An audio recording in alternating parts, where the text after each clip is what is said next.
still really an exercise, right? We're trying to open the quad so we can increase the range of motion and then increase our range of power. Because when our quad is closed, it's not stretched, we can't really move through a whole range of motion, which definitely means we won't have power through that kind of range of motion. So as we stretch this, as we get that range of motion, as our range of motion might increase this much, our range of power might increase this much.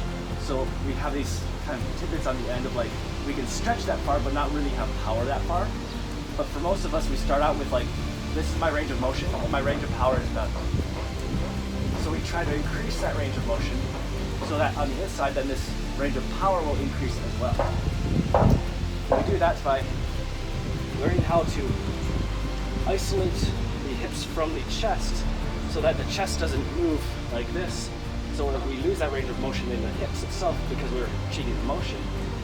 But rather we turn the hips back and forth so that the quad stretches back and forth as I do the motion. So as I turn to the left here, this quad stretches open more. As I turn to the right, this quad stretches open more. But at no point am I like collapsing or closing the quad necessarily. You can kind of think of it as like I'm pulling and stretching and holding, pulling, stretching, holding, pulling, stretching, holding. So it's like a power stretch that's just constantly pulling back and forth, trying to get that range of motion in the quad. So we are turning the hips and making sure that the knees don't go in and out. Do this, because if it goes in like this, I've collapsed this quad and now I've improperly held my knee, so now it's going to start grinding on that joint. So I make sure that the knees can only go forward and back over the toes, and this will help me to open the quad as well as to keep the knees in their proper alignments.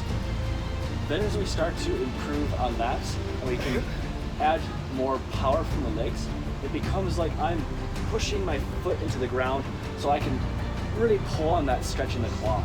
So it's not just me turning anymore where I'm just kind of floating on top of here while my quad is ripping back and forth and I hate it. But rather I'm pushing myself away from the opening of the quad and really try to bring out the towel, so to speak. So as I do this motion, as I come back, I'm pushing out of this front leg, extending this quad, and as I push out of this back leg to go here, it extends this quad. And I continue to push through this leg as I turn this way to extend the motion. And then I get my full lengthened circle. So it's a matter of opening the quad and pumping the legs to gain power. With only the quad and not pumping the legs, I get this horizontal rotation, but I don't necessarily get power yet. It's when the legs start pressing and pumping into the earth, that's when the power starts to happen. Because the power comes all from the earth. As I push the ground pushes that kinetic energy back up through my body. So if I do it without the legs, if I just turn, I might be able to deflect something to the side, but I won't have a lot of power doing it because I won't have stable footing underneath. So as I push rather with my leg, I have the power of this whole body grinding and wringing out the towel to draw across, and I have all the power pushing out of my back leg and this rotation through my quad to come out. Let's say we're in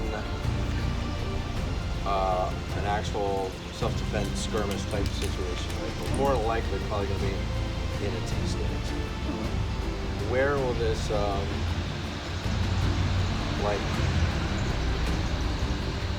apply in that sort of scenario? That makes sense. So remember what I said about ranges of motion and ranges of power?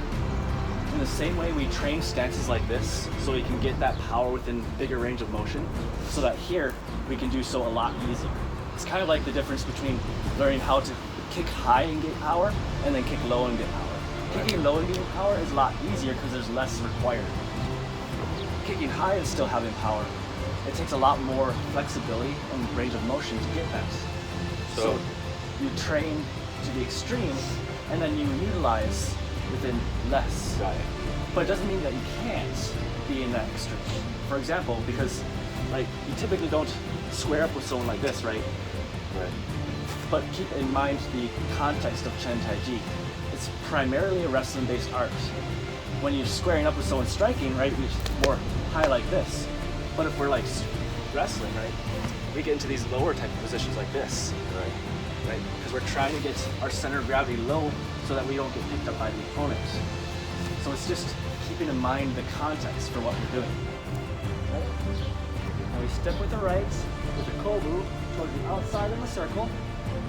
We're going to tilt hips forward, get that back bend like with butt palms, turning all the way around.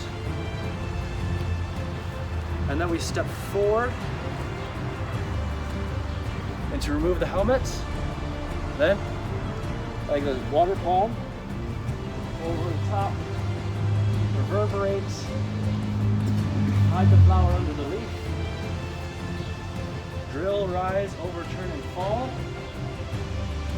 Release the kobu, take one step, rotate the whole system in palm strike. So secondary is lu. Lu means to lead towards emptiness. With my body, I have substance. Outside my body, this space here is the insubstantial. I want to lead force away from the substantial into insubstantial.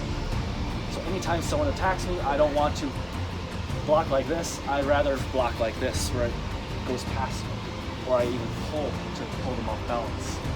So Lu means to lead towards emptiness, and it is taking the ball that we've created with Peng and learning to roll with it. So it's not just I just soften and let everything go past me.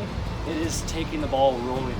So it's not just like this, but if I'm redirecting, I redirect around the ball, right? Which is kind of like the first movement that we teach in the Chen form, right?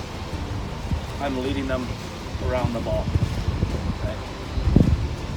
Lu is the second most important, because it's that idea of softness, that idea of nothing should ever meet my structure. I have the structure to deal with them if necessary, but I don't want them to touch it. It's inefficient. So anytime they touch my ball, it causes me to roll and causes their duty.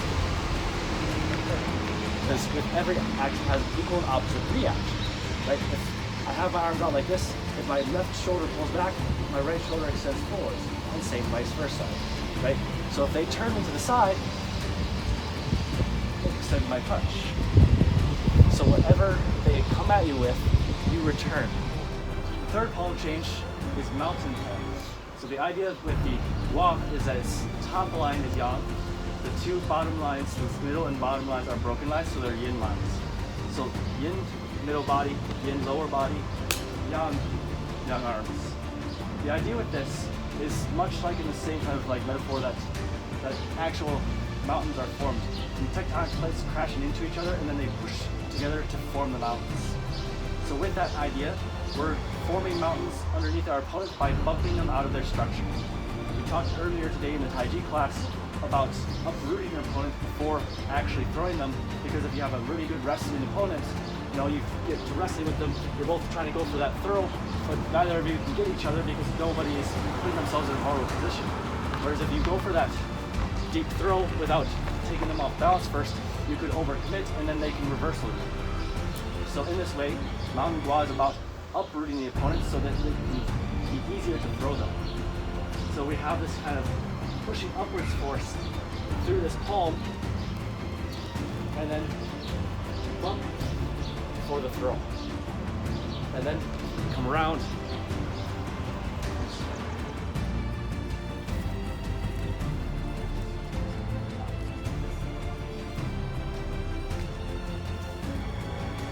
Stepping, or did I anticipate that?